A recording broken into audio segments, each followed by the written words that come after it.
नमस्कार, स्वागत है आपका खबर उत्तराखंड में और मैं हूं आपके साथ अविन्या रावत। रुक करते हैं खबरों का, लेकिन उससे पहले एक नजर आज की सुर्खियों पर डालते हैं। उत्तराखंड विधानसभा सत्र का 5वां दिन पहाड़ मैदान के मुद्दे पर छिड़ा महासंग्राम। नेता प्रतिपक्ष यशपाल आर्य ने छिड़ा साले पहाड़ का मुद्दा। उत्तरकाशी में वित्त मंत्री के बयान में से पहाड़ में आक्रोश। कांग्रेस ने प्रेमचंद अग्रवाल का फूका पुतला। पूर्व सैनिक ने मंत्री के बयान पर उठाए सवाल। कांग्रेस ने प्रेमचंद अग्रवाल के बयान की निंदा की। बयान पर कांग्रेस ने दी कड़ी प्रतिक्रिया। मंत्री के बयान को बताया दुर्भाग्यपूर्ण। पाकिस्तान से लाई गई अस्थियों का हरिद्वार में विसर्जन। देवोत्थान समिति ने गंगा में 400 अस्थियां विसर्जित की। हरिद्वार में शारदीय कांवड़ यात्रा की शुरुआत। महाशिवरात्रि से पहले गंगा जल लेकर कांवड़ियां पहुंची हरिद्वार। पुलिस प्रशासन का यातायात प्लान तैयार। उत्तरकाशी में बर्फबारी से गंगोत्री हाईवे बंद। 2 दिन मौसम साफ होने के बाद फिर हुई भारी बर्फबारी। आप देख रहे हैं के न्यूज, खबरों का सारथी।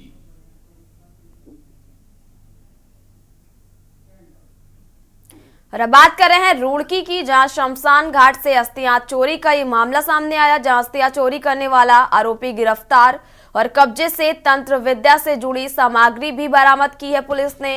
और रुड़की से आपको ये अहम जानकारी बता रहे हैं, जहां अस्थियां चोरी करने वाला आरोपी को गिरफ्तार किया पुलिस ने। कब्जे से तंत्र विद्या से जुड़ी सामग्री भी बरामद की गई। पुलिस ने आरोपी के खिलाफ दर्ज किया मुकदमा। तांत्रिक बताया जा रहा है आरोपी। पुलिस आरोपी को गिरफ्तार कर कार्रवाई में जुटी। शमशान घाट से अस्थियां चोरी का ये मामला। अस्थियां चोरी करने वाला आरोपी गिरफ्तार किया गया।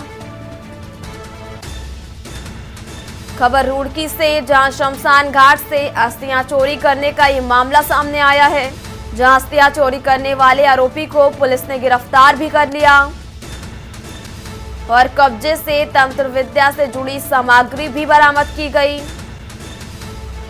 पुलिस ने आरोपी के खिलाफ मुकदमा दर्ज किया। तांत्रिक बताया जा रहा है आरोपी। पुलिस आरोपी को गिरफ्तार कर कार्रवाई में जुटी।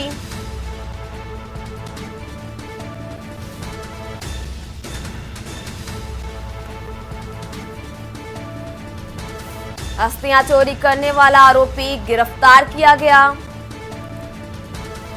खबर रुड़की से, जहां शमशान घाट से अस्थियां चोरी का यह मामला सामने आया।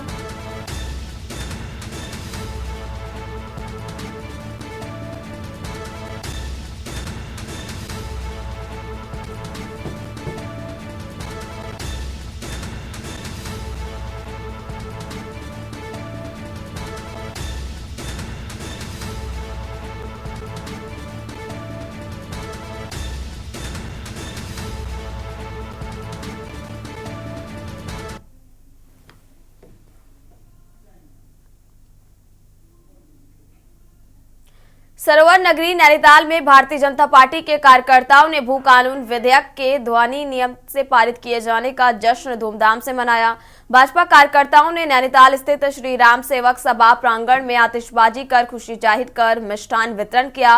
और इस मौके पर जिला अध्यक्ष आनंद सिंह बिष्ट ने कहा, भू कानून लागू होने से जहां एक और राज्य में बाहरी लोगों को द्वारा भूमि की अंधाधुंध खरीद फरोख्त पर रोक लगेगी, तो वहीं प्रदेश के बेरोजगार युवाओं को रोजगार मिल सकेगा।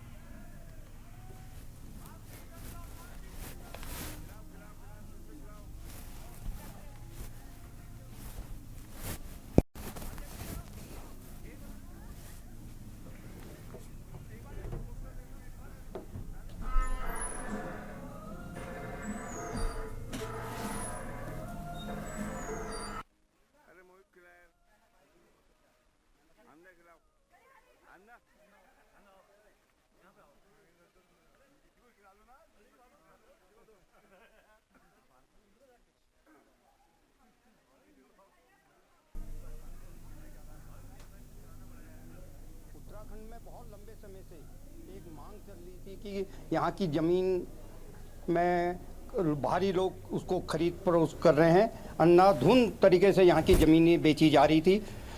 उसको ध्यान में रखते हुए भारतीय जनता पार्टी ने और पुष्कर धामी ने अपना वादा पूरा किया है और भू कानून ला के यहाँ की जनता को बहुत बड़ी राहत दी। लगातार देहरादून में भू कानून के लिए जनता द्वारा आंदोलन किया जा रहा था।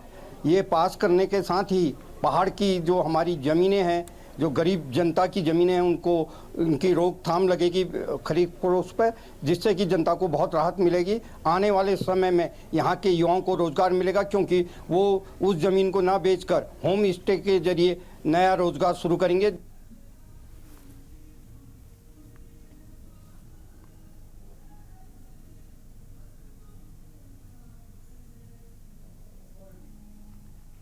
रुक करते हैं अगली खबर का। उत्तराखंड विधानसभा के बजट सत्र का 5वां दिन रहा और सदन में संसदीय कार्य मंत्री प्रेमचंद अग्रवाल के पहाड़ी मैदान के बयान पर हंगामा मचा रहा। नेता प्रतिपक्ष यशपाल आर्य के साथ ही कई विधायकों ने संसदीय कार्य मंत्री प्रेमचंद अग्रवाल पर असंसदीय भाषा का इस्तेमाल करने का आरोप लगाया और पहाड़ मैदान की बात को लेकर सदन में हंगामे पर विधानसभा अध्यक्ष भड़क भी गई। उन्होंने विपक्षी सदस्यों को फटकार लगाई और कांग्रेस के एक विधायक ने सदन में कागज फाड़ा और इसके बाद उन्होंने सदन से वॉकआउट कर दिया।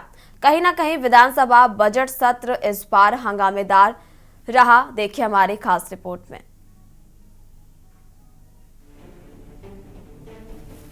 उत्तराखंड विधानसभा का बजट सत्र इस बार हंगामेदार रहा। कांग्रेस जहां सत्र की अवधि कम करने को लेकर चिंतित रही और कम से कम 10 दिन तक बजट सत्र आयोजित करने की मांग की।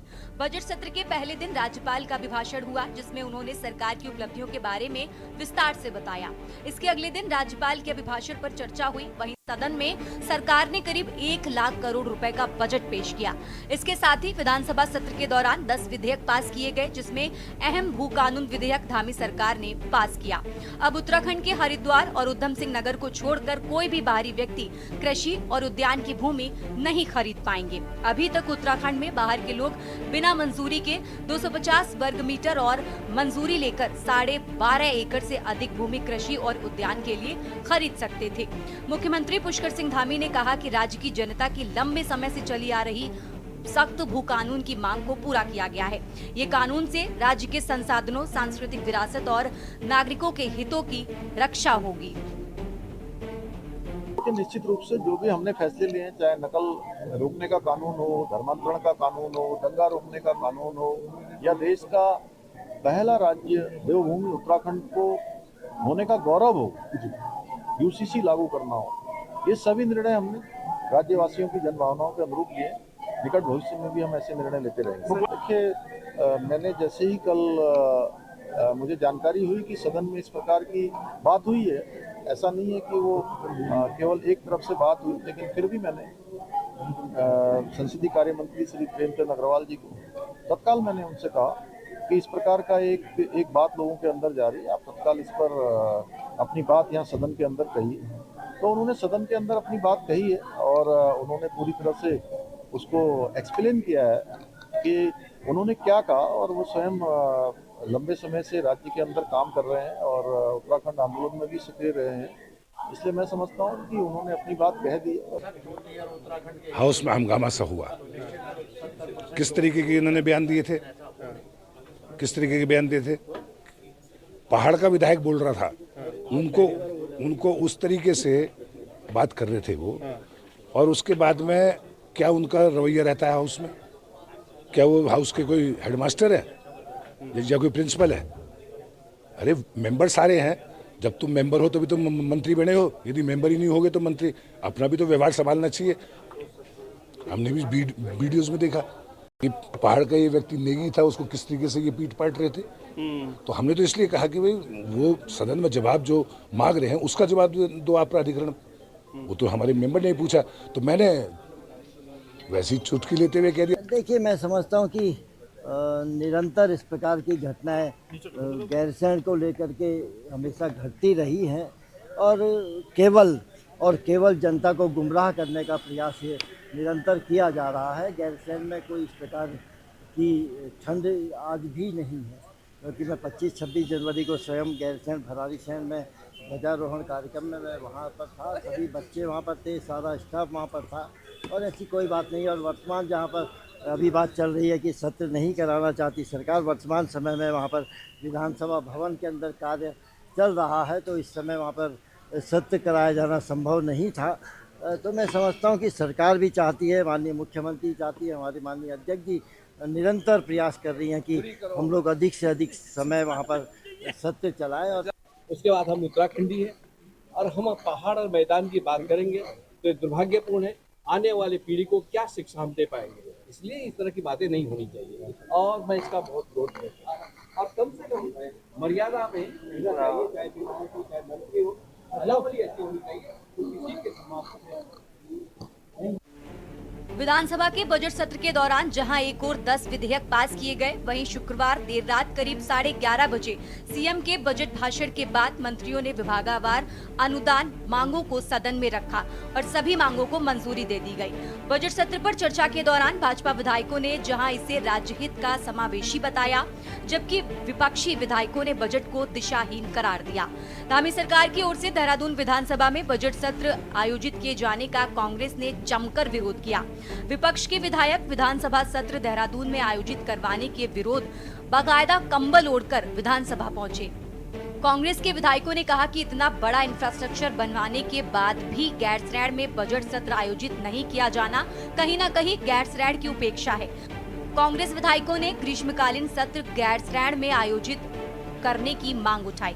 वहीं भाजपा विधायक अनिल नौटियाल ने कहा कि गैरसैंण में विधानसभा भवन का काम चल रहा है। सीएम भी कह चुके हैं कि गैरसैंण में कम से कम 10 दिन तक गैरसैंण में सत्र आयोजित किया जाएगा।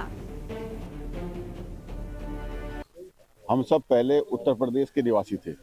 जब तक हम उत्तर प्रदेश में रहते थे, हम सब उत्तर प्रदेश के निवासी थे। और उसके बाद जब उत्तराखंड बना, तो जो भी उत्तराखंड में निवास कर रहा है वो उत्तराखंडी है। तो इसमें ये सब बातें कहीं नहीं आती। कोई अपने मन से कोई बात करे वो बात गलत है। हम सब उत्तराखंडी हैं और हम सबका बराबर का अधिकार है। हम सबका बराबर का अधिकार है। और रही बात विधानसभा में, हर विधायक की विधायक निधि बराबर है, चाहे वो पहाड़ के में विधायक हो चाहे वो तराई में विधायक हो।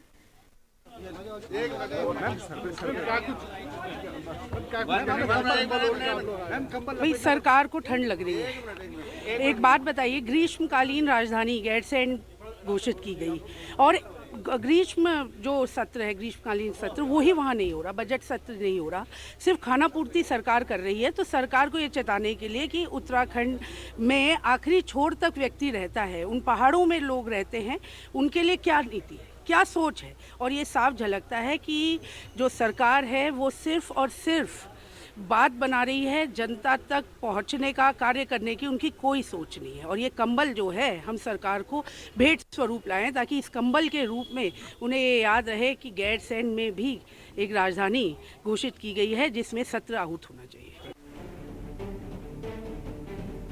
5 दिन तक चले विधानसभा का बजट सत्र हंगामेदार रहा। विपक्ष के कई सवालों से सदन में हंगामे की स्थिति रही। बजट सत्र के दौरान जहां वित्तीय वर्ष 2025-26 के लिए बजट पास किया गया, वहीं दूसरी ओर कई मुद्दों से सदन गर्माता रहा। पहाड़ी मैदानी के मुद्दे पर कांग्रेस विधायक और संसदीय कार्य मंत्री के बीच तीखी नोकझोंक हुई। बजट सत्र के दौरान विधानसभा अध्यक्ष रितु खंडूरी ने जाति और क्षेत्रीय टिप्पणियों पर तीखे तेवर दिखाए। विधानसभा अध्यक्ष ने सदस्यों को कड़ी फटकार लगाई और इसे लोकतंत्र के मंदिर माने जाने वाले विधान भवन को शर्मसार करने वाला बताया। उन्होंने कहा कि हम सभी उत्तराखंड के सदन में बैठे हैं, यहाँ किसी भी तरह से क्षेत्रीय और जातीय टिप्पणियां ना की जाएं। बजट भाषण के दौरान सीएम धामी ने अपनी सरकार के फैसलों और उपलब्धियों को विस्तार से रखा। उन्होंने कहा कि ये मोदी का नया भारत है, जहाँ 100 में से 100 पैसे आम आदमी तक पहुँच रहे हैं। उन्होंने बताया कि साल 2025-26 का बजट राज्य के विकास के लिए मील का पत्थर साबित होगा। Uttarakhand desk report. उत्तराखंड की खबरों में फिलहाल यहाँ रुकेंगे, एक छोटे से ब्रेक के लिए जल्द हाजिर होंगे। और ब्रेक के बाद एक बार फिर रुक करते हैं देहरादून की खबरों का। खबर देहरादून से, जहां उत्तराखंड विधानसभा सत्र के 5वें दिन नेता प्रतिपक्ष के साथ कांग्रेस और निर्दलीय विधायक मीडिया के सामने आए और संसदीय कार्य मंत्री के बयान को लेकर बड़ी बात कही। मीडिया से बात करते हुए नेता प्रतिपक्ष यशपाल आर्य ने कहा कि वो और सभी सदस्य पीठ का सम्मान करते हैं और सदन में जिस तरह की भाषा का इस्तेमाल हुआ वो सबने सुनी है, लेकिन वो इस बात पर कोई राजनीति करना नहीं चाहते हैं।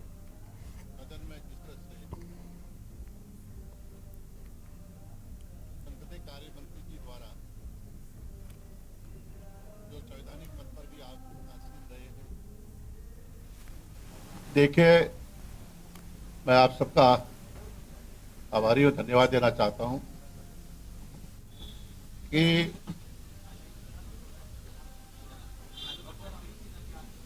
जो पिछले 3 दिन पहले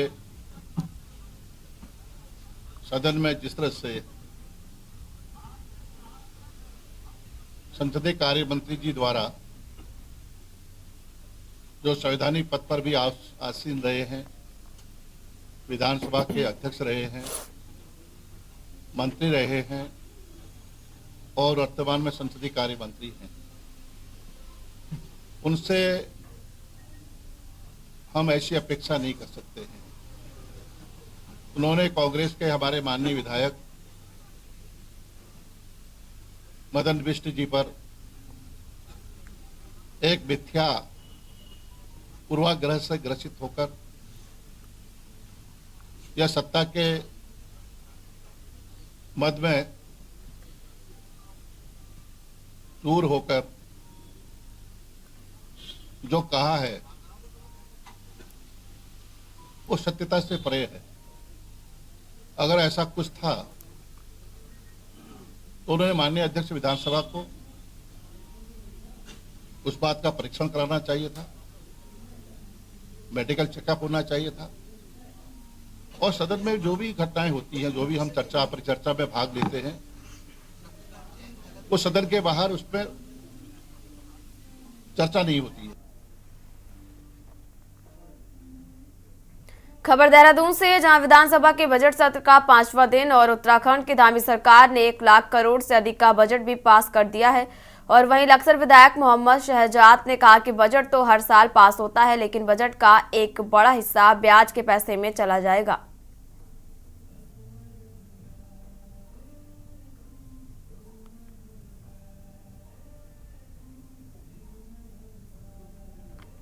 बजट तो हर साल होता ही है, उसमें क्या है, वही मांग है, वही डिमांड है। नया क्या है? नया ये है कि इसमें 30,000 करोड़ रुपए ब्याज में चला जाएगा, ये नया है। उस पर चर्चा क्यों नहीं करते पत्रकार? 30,000 करोड़ रुपए इस छोटे से प्रदेश का, जिसकी पहाड़ी प्रदेश कहते हैं, 30,000 करोड़ रुपए ब्याज में जाएगा, तो उस भविष्य पर चिंता करिए ना।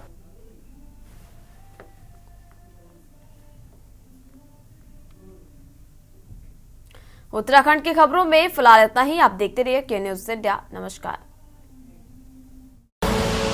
आप देख रहे हैं के न्यूज़, खबरों का सारथी।